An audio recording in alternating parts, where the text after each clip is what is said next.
Hello everybody and welcome back to the Kingdom Hearts 3 playthrough. So here we are back in the Caribbean. Don't worry, we're not going to be here for too much longer. I mean, we've got the entirety of this part, which obviously is quite long. And then there will be one more part after this. After that, we are done with the Caribbean for the time being. So you won't have to worry too much about everything that's going on, because yeah, I totally get that. I think spending much more time in here would perhaps be a little bit too much, but it'll be fine, because ultimately, as I have said many a time before, the reason I do these things is to show you my show you the actual experience of playing the game, rather than a sort of, at least for this time, a perfected version of the game. For obviously other types of games, I mean like the Bayonettas and so on of this world, then I always want to show off sort of the best style of everything, do everything in the most concise of fashions.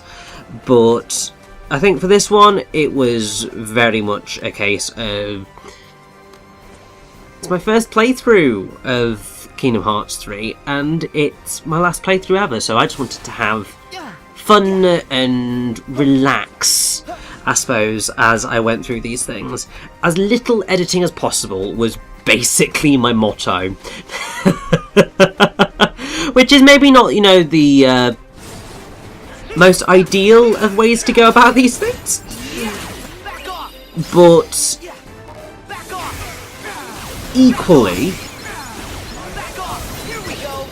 it just means that I get to have a nice chill finale to my solo time on YouTube, and really, who could ask for anything more?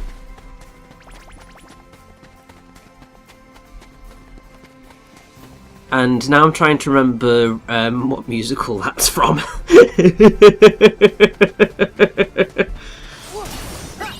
And now I'm actually having to Google that.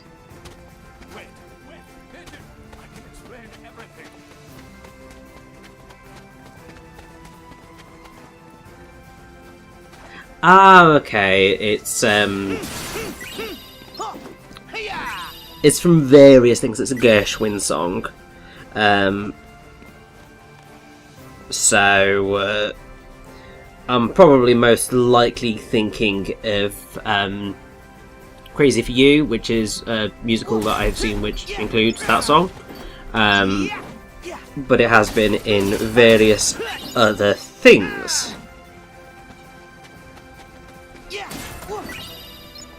Although the actual song, the actual title, I suppose, is called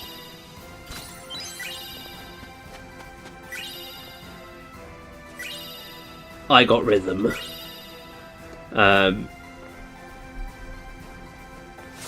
Although there is also, no, it is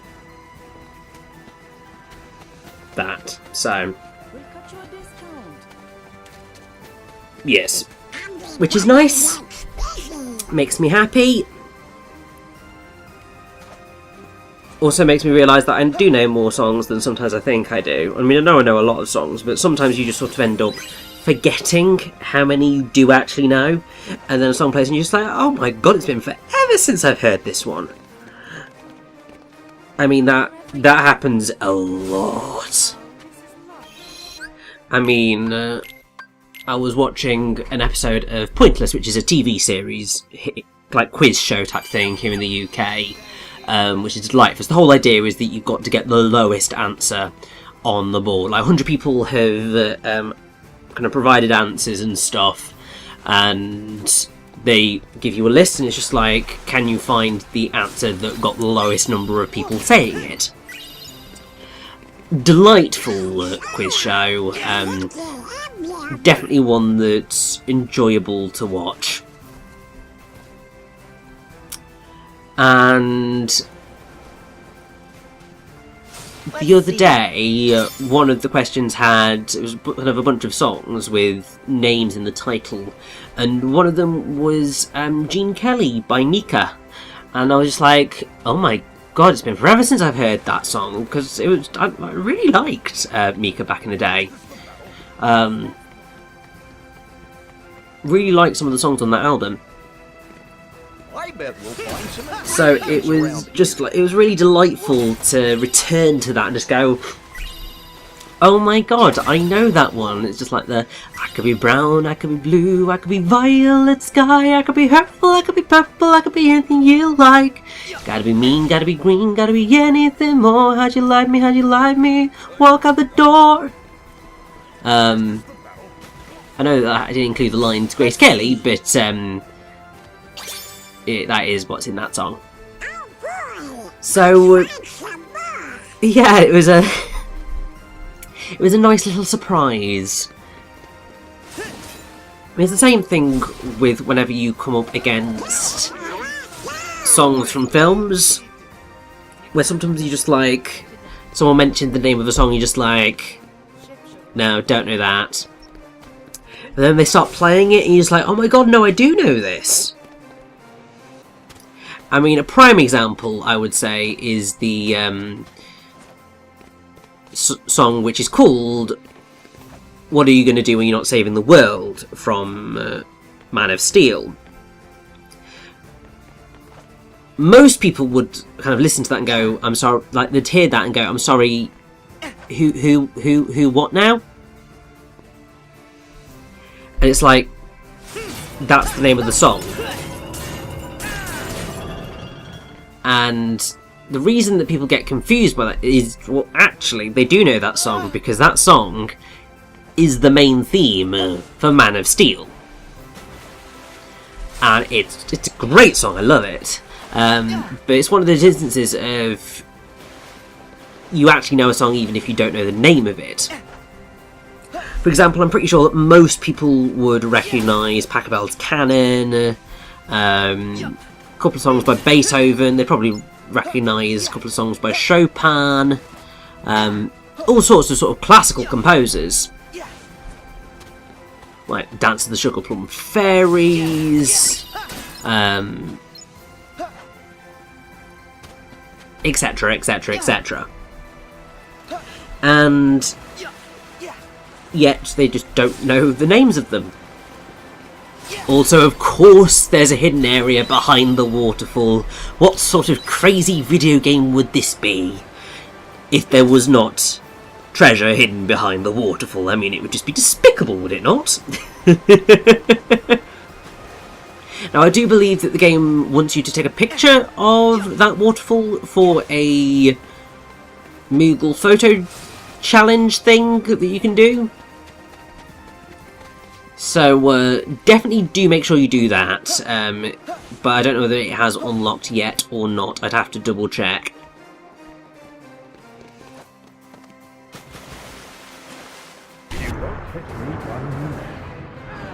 Also, boo, Jack, boo. I don't know why they don't get Jack to swim.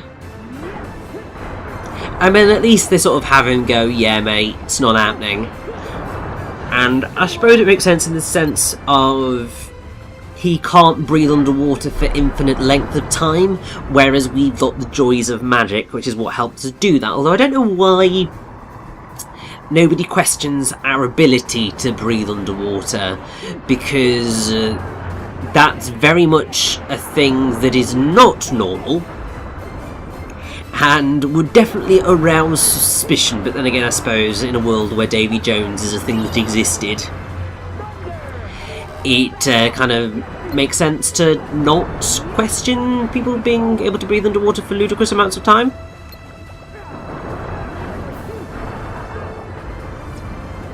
And also the whole bringing people back from the dead thing, kind of a big thing. Although that said, that is going to introduce, I suppose it only relates to this world, but it does slightly open up a few potential holes in terms of looking at what may or may not happen to some characters later on down the line in this story. I mean, obviously, final battle against Xehanort, it would be surprising if at least one person didn't die or some sort of thing.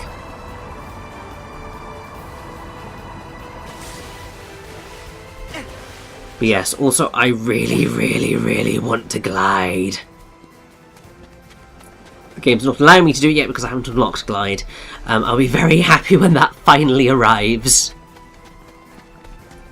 Although that said, sort of, there's a couple of moves that I forgot how late you actually get them in this game. Like, you don't actually unlock Kiraga until the final world of the game. I'll help you find the next one. And also, can I just say that I love that photo of Donald? It is a gem, an absolute gem. And it's one that I hope I do not delete. I mean, this is one of the things with the critical mode update. I'm very glad that they increased the total number of photos that you can take to 200, but I am a little bit annoyed that it wasn't 200 to begin with, because there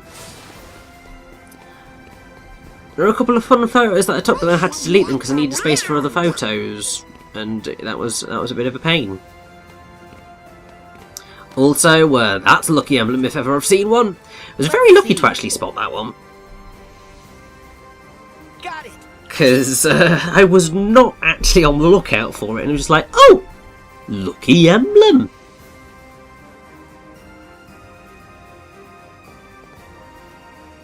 Also, I just realised I didn't take a proper look at that flag.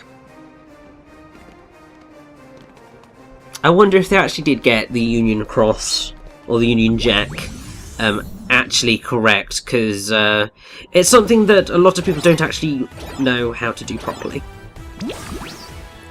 But there we go, here is another of the fantastic flans. There's a flanvasion going on, and I got quite confused here, because basically the idea is that you go and hit the cannons and, you know, stop the flans from coming and attacking. Makes perfect sense. And the one in the middle basically will allow you to hit all of the cannons at once. So it's certainly something that is very useful to use. It's also the thing that is going to allow you to hit the gigantic watermelon flan in whenever it appears. It's just a case of getting the timing down whenever it dips. If it dips, that is your chance to destroy it. Also, there are moments where you get a lot of these things going on. You need to use the bell in the middle to really help you out. I will say it can be a little bit frustrating because you sometimes feel like you're attacking the things a little bit more than you would be otherwise. So yeah, I was only like 4 seconds and 70 milliseconds off from fully beating that, I suppose, but we got an okay ranking. So I'll take my watermelon and roll with it.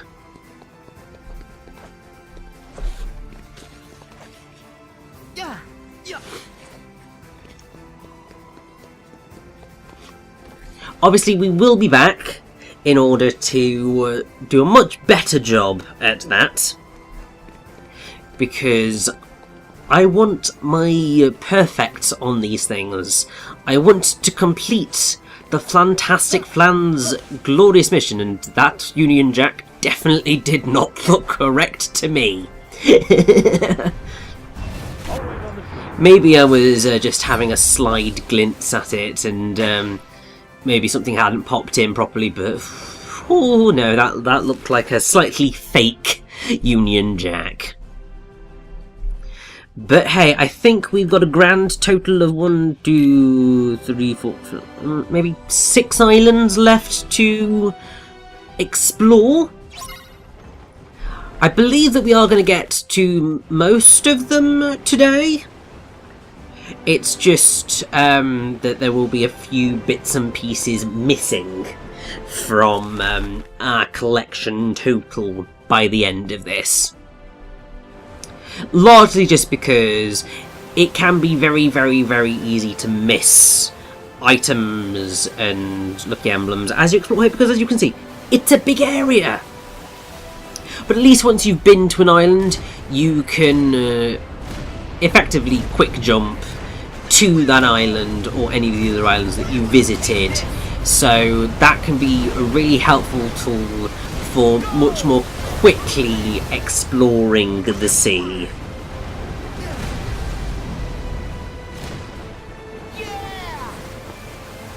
Also, I am coming for you. Cannons! Go! And a nice bit of ramming there, you see? Fire! Take this! Yes! Just causing whatever chaos I can, and it's beautiful. They're made of sturdy stuff, those two. Yeah, you should have seen him fight aboard the Dutchman. Yes, when they got married. We did indeed miss the whole thing. I wish we'd seen it. I do wish there was a little bit more dialogue recorded here, or that once they had already said a line, it didn't repeat, at least for a long while. Yeah, hey, the sandbars form a ring here. Because it's not ideal, but either way, Sandbar Isle has got quite a few little hidden treasures on it. At least 1 or 2 of the things that I ended up missing is going to be here, because it's underwater and it's very, very challenging to spot. I bet we'll find some ingredients around here. I bet we will as well, Goofy, but the key thing here is that I want treasure chests and hidden Mickeys. But yeah, it's very easy to lose track of things in this little area. Nice. 'Cause, my god, but at least we get a map here, and there is a whole little bit to explore just over there as well, which is really quite nice. Also, don't think I haven't spotted you, little barrel. You will not escape. No barrel will remain undestroyed if I have anything to say about it.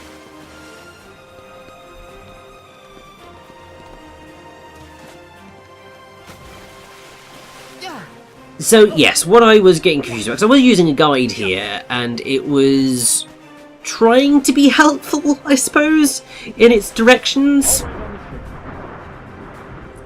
But it was showing me a picture and I couldn't locate where it was pointing to on said picture, and I just got very, very lost.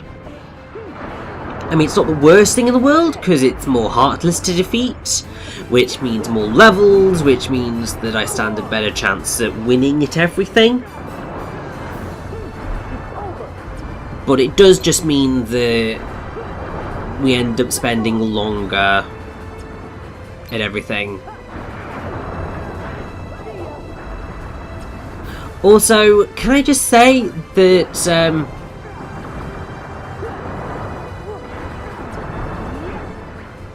one of the things that Sora says when he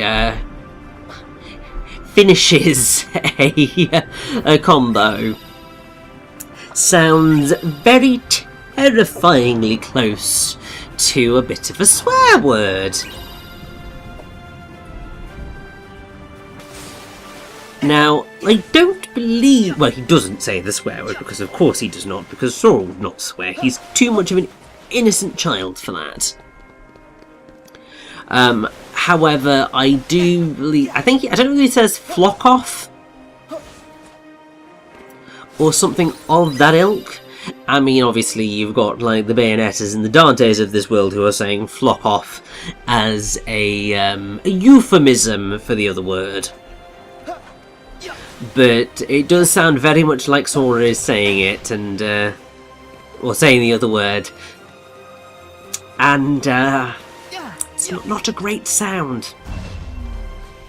Also, yes, this is the bit where I'm getting completely bamboozled, because the guide was telling me about palm trees, look around for palm trees, and then dive into the water, and oh boy. It was a nightmare.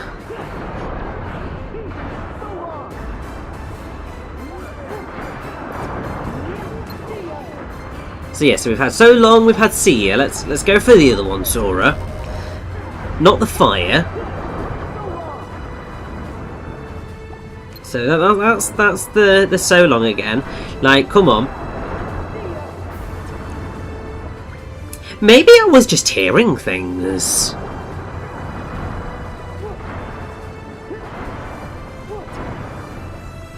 I mean, that's certainly a possibility. We've been in the Caribbean for a while, so I could be hearing literally anything at this point and just making stuff up.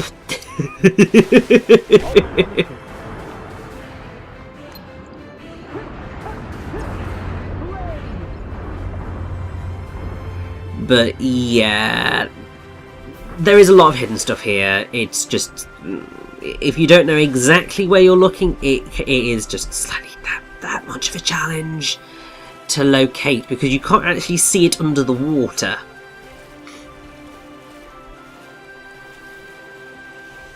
And you can tell I'm trying really hard.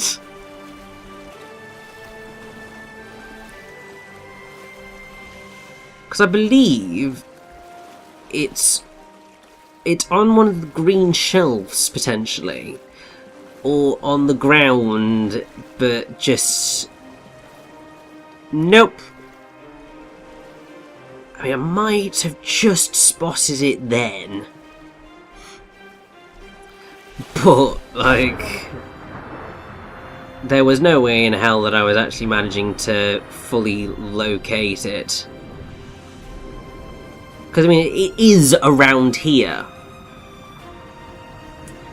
It's just annoyingly that when I was looking around this little thing, I didn't go exactly where the bloody treasure chest was.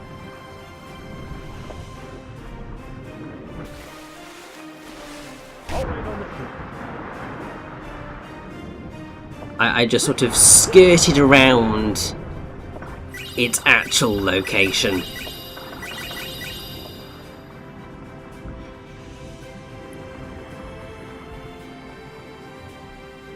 I mean, either that or maybe it just didn't spawn in for me or something when I visited the first time. I mean, it's certainly a possibility that there's a small glitch here. I mean, I might just be completely crazy. But yeah, you can see me just going, I have no idea what's going on. I'm missing a treasure chest and I don't want to be missing a treasure chest. This is not fun.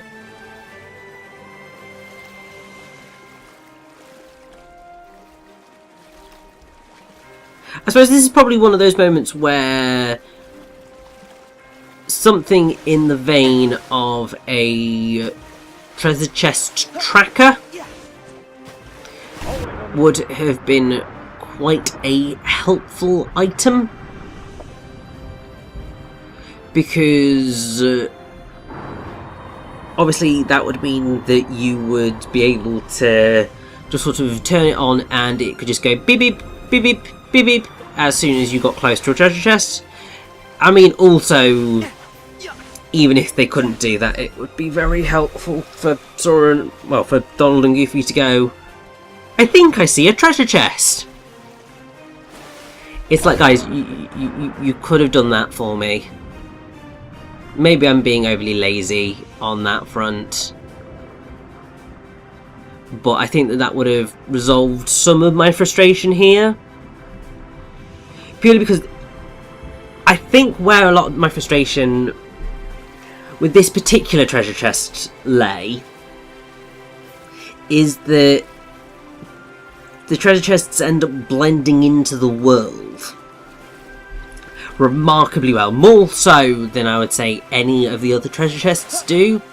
Like, most of the treasure chests in most of the worlds visually stand out against them. Their sort of coloration gives them a bit more pop in the world. Whereas you've got like things like that where it just blends in with the seabed. And how on earth are you meant to see that from above easily? I suppose that was the thing, they didn't want to necessarily make it too easy to find all these things. I mean, there's some good items in treasure chests. But still, it was an interesting one. And I think Donald's having a little bit of trouble getting out of the water there. The AI in this game is definitely better than it has been in any of the other games, but oh boy, sometimes it is still very, very stupid. And oh yes, sneaky little blighter, there's another one. As I said, there are a lot of chests on the Sandbar Isle, and that's why I was wanting to make sure that I got everything that I possibly could. I think there might be one in this little bit here, but what you definitely want to do is you want to make it across, because there's some good stuff waiting on the other end, including this massive Heartless, which are going to really quite quickly face the wrath of my Thundaza and Firaza, even if there are some lightning Heartless here. And that was not a fun amount of damage to take. I was a little bit concerned at that point. And also, thank you, Donald, just after I use my bloomin' potion. At least those things are pretty cheap, so it's not the worst thing in the world.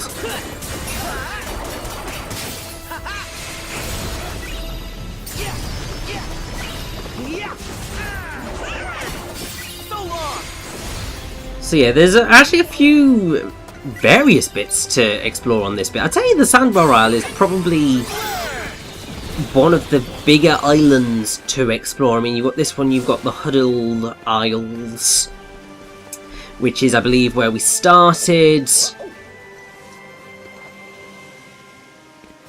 And one or two other bits and bobs. But, oh look, there's a lucky emblem. First, we've got to murder Heartless, because it's the only way that I, can go to bed at night, knowing that I have slaughtered thousands of Heartless. Also, I just realised the fight's still taking place, so, I got a little bit cocky there.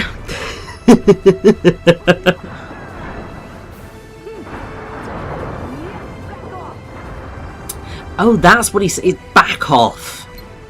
That's what it is.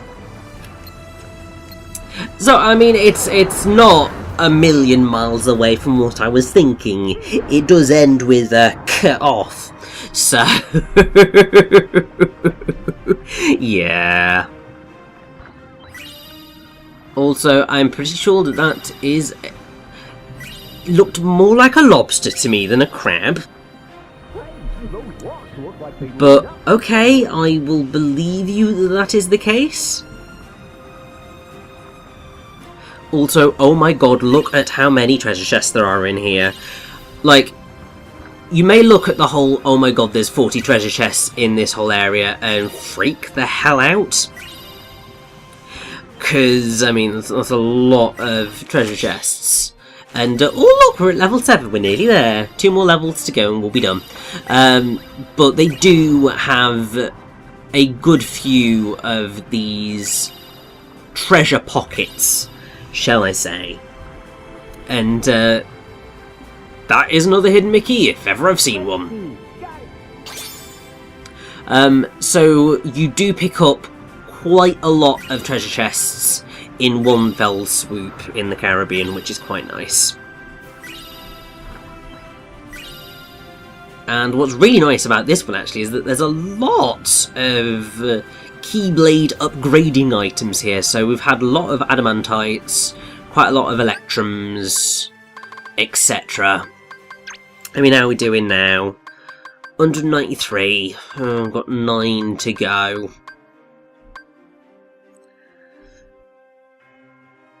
So one's definitely on that island. I know that there is definitely one on the Sandbar Isles. And we've still got 2 lucky emblems to pick up. Hilariously, I believe that one of them is basically the lucky emblem that they showed off to basically say this is how you get the secret ending. It's basically like a broken crate on one of the islands. And yeah, I think just before the game was released, there was an interview or something, and they basically said, if you want to get the secret ending, you want to find these lucky emblems. This is what they look like. Obviously, they introduced them in the game itself, so it's all okay. But yeah, and also I didn't explore the other bit that I could have done on this island, but it's okay. Because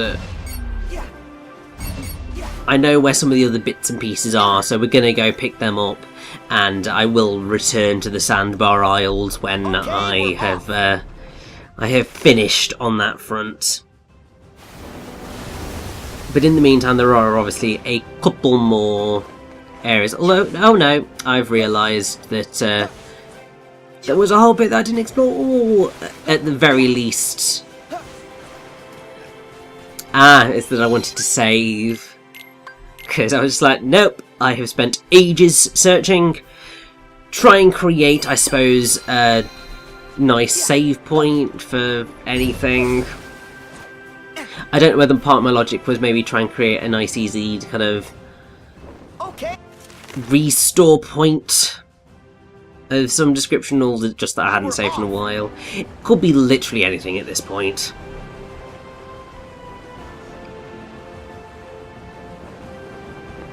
And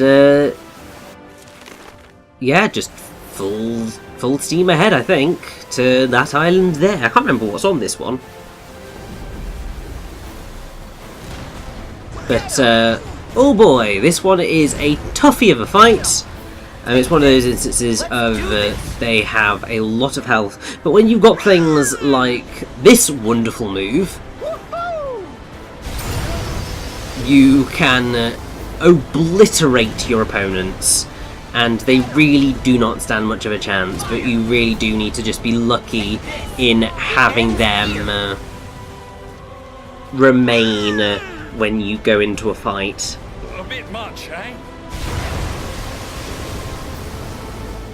And I don't know whether I mentioned it, but basically with those big ships, if you have taken them down, you can board them if you so choose to, and take on the Heartless on board, and it's certainly something you can do. I mean, then you get the added joy of destroying the Heartless, but you ultimately don't need to, because they will sink eventually anyway, and if you're aiming for the sink as many ships as physically possible, that's what you do. Hey, I'm the one with the captain's hat. Hey, but I'm the only one without a strange accent. Yes, Jack, about that. But then, to be fair, in this realm, in this world, Swordle and Goofy are the odd ones out because they have American accents. And yeah, that is a diving smash if ever I've seen one. And would you look at that, it is another lucky emblem. There's one of the ones that we were missing.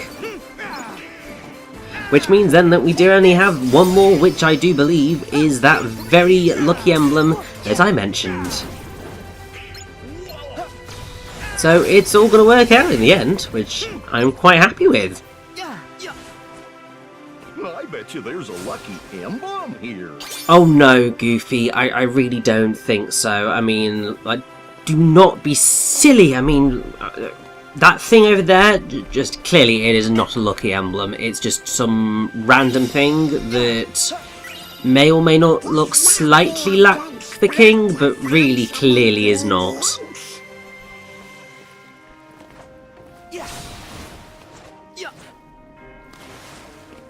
Also, this is a slightly tricksy little thing. So you've got to get all the way up to here, and that is how you get enough height to dive onto that thing and get a whole bunch of crabs. I was expecting a treasure chest out of it. I have to admit I was slightly disappointed to not have a treasure chest out of it. You can see me just going, no, this is not okay. I wanted a chest. That is what I was expecting.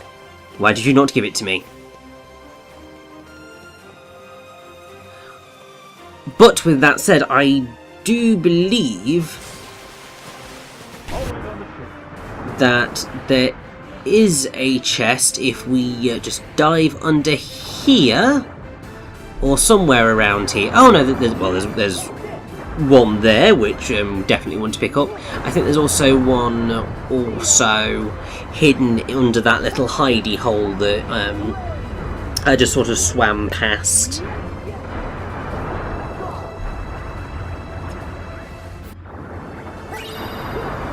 So we're definitely going to pick up a couple today. Well, we already have picked up a couple today, but going to pick up a couple more. And then it is just going to be a case of doing a final wrapping up of the Caribbean. Because, I mean, as you might have noticed, this place is gigantic. So it was hardly surprising that it was going to take me a little while to fully explore the whole thing. Also, come on. Thankfully that one did recognise itself as being a lobster, so it's not a complete crazy thing, it was just the other one decided it wanted to be a crab. I mean, not that I have anything against lobsters deciding that they want to be crabs, but changing your species is something that is pretty beyond the realms of possibility.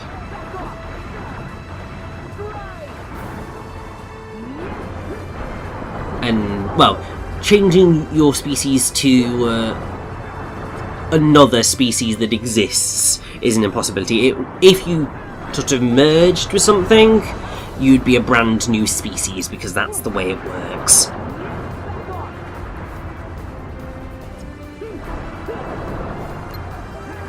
But yes, come on, you can all die now. I just want to pick up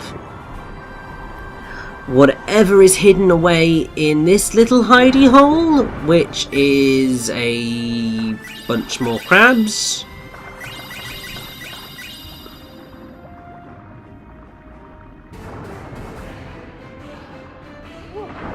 Okay, you gonna give me a treasure chest?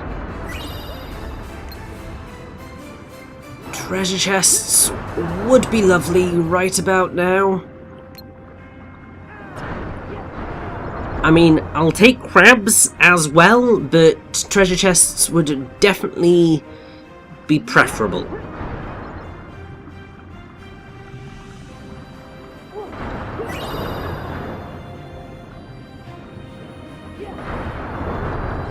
And it is currently not looking likely that I'm going to get anything that I have asked for.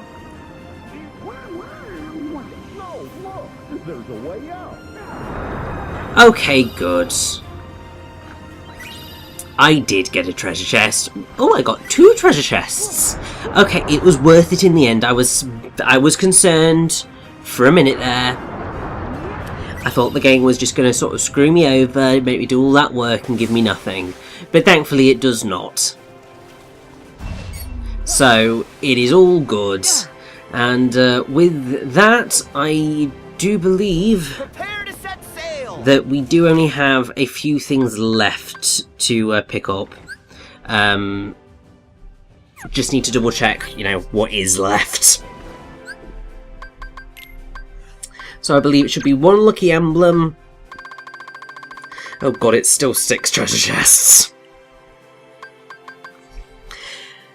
So yeah, we've got a little bit longer to go. Mickey and Riku will just have to wait. But it'll be okay, because we will find these missing treasure chests and that final lucky emblem for the world, and then we can move on to the final brand new world of Kingdom Hearts 3. It's going to be very exciting. Very, very exciting indeed. So, let's just, I think, teleport off somewhere. Let's go to that island, why not? We're off.